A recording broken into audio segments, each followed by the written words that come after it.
Punjab assembly के जो मुस्तहिक, गरीब, नादार और ख़त गुर्बत से नीचे गुजारा करने वाले अरकान असम्बली की तनख्वाह बैठे बैठाए लाखों रुपए कर दी गई।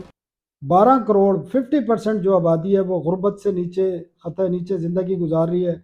और पंजाब असम्बली ने अपने ही अरकान की और अपने ही वज़रा की, अपने ही मुशीरों की तनख्वाहों में 800% से ज़ायद तक का इजाफा कर लिया है। इसके ऊपर तो हंसा जाए, रोया जाए, गुस्सा किया जाए, खुशियां मनाई जाए कि इतनी तरक्की हो गई है पाकिस्तान में कि 1 लाख जिसकी तनख्वाह थी उसको 9-9 लाख तक इजाफा कर दिया गया है उसकी तनख्वाह में। ज़रा आप उन लोगों का सोचें जो दाता साहब पर लंगर की लाइन में लगे मिलते हैं। लोगों के लिए आज भी बिजली गैस के बिल अजाब हैं। और पाकिस्तान जैसे मुल्क में जो न सिर्फ माशी बहरान का शिकार है बल्कि बहुत बड़ी तादाद लोग जो है बड़ी गुर्बत की ज़िंदगी गुजार रहे हैं। ख़त गुर्बत से नीचे भी बहुत से लोग हैं जहाँ पे 2.5 करोड़ लोग सोडा में नमक की कान ने सोना झाड़ना शुरू कर दिया हो।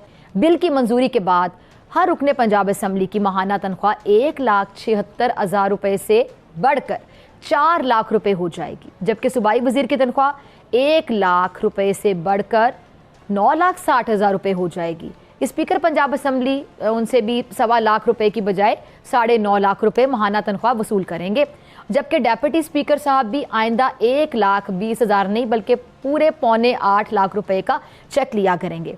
मैं तो समझता हूँ कि अभी भी तनख्वाहें बहुत कम थी और अभी भी कम है। मसलन अगर हम कंपैरिजन करें, हमारे हमसाए में इंडिया है, हम उसकी बहुत सी चीज़ों में तारीफ़ें भी करते हैं। वहाँ का सियासी निज़ाम के हवाले से भी हमें बहुत सी चीज़ें बेहतर लगती हैं जब हम पाकिस्तान के साथ कंपैरिजन करते हैं। लेकिन क्या हमें अंदाज़ा है कि इंडियन प्राइम मिनिस्टर की सैलरी कितनी होती है?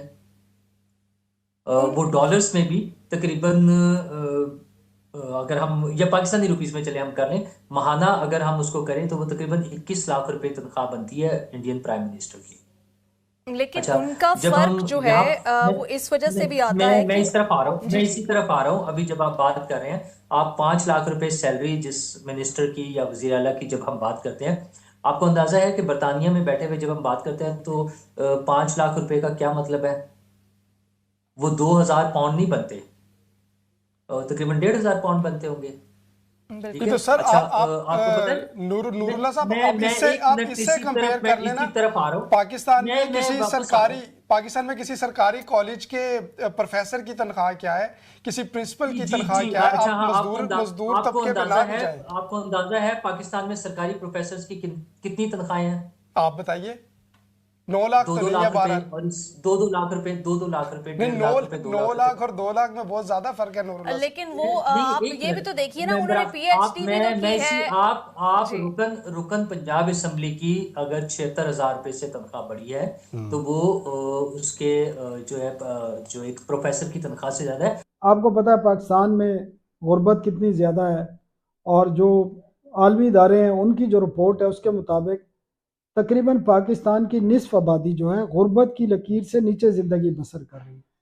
और इसमें इजाफा जो है गुज़श्ता 3 सालों के दौरान हुआ है कि जब हाइपर इन्फ्लेशन हुई है, 38 और 40% तक आपकी महंगाई की शरह गई है, लोगों की पेइंग कैपेसिटी ख़त्म हो गई है। और लोग अब, अगर मैं पहले भी कहता रहा हूँ, बिजली का बिल जमा कराते हैं तो फिर गैस के बिल के पैसे नहीं हैं, दवाई के पैसे नहीं हैं, खाने के पैसे नहीं हैं। गैस का बिल जमा कराते हैं तो फिर आपके पास बाकी चीज़ों के लिए कुछ नहीं बचता।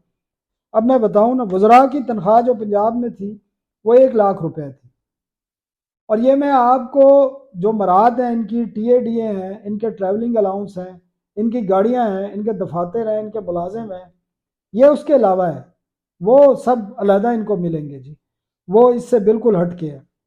इनका उठना बैठना चलना फिरना हर एक का जो है ना अलाउंस है, ठीक है। उसके बावजूद तनख्वाह जी वज़रा की 1 लाख रुपए से बढ़ाकर 1 लाख से 9,60,000 रुपए माहाना कर दी गई है सूबाई वज़रा की। अब मजे की बात है, ये बात यहाँ तक नहीं रुकेगी, बाकी सूबा में भी जाएगी। आपको मालूम है एक सेक्रेटरी की तनख्वाह जो है, जो सूबाई हुकूमत में सेक्रेटरीज हैं, अच्छा हर मिनिस्टर के अंडर एक सेक्रेटरी होता है, ज़ाहिर मिनिस्टर एक डिपार्टमेंट का है तो उसके अंडर एक सेक्रेटरी भी है। सेक्रेटरी की तनख्वाह तकरीबन 5 लाख रुपए है। और उसी के बॉस को, मिनिस्टर को अगर हम 1.5 लाख रुपए तनख्वाह दें तो हम उससे क्या एक्सपेक्ट करते हैं?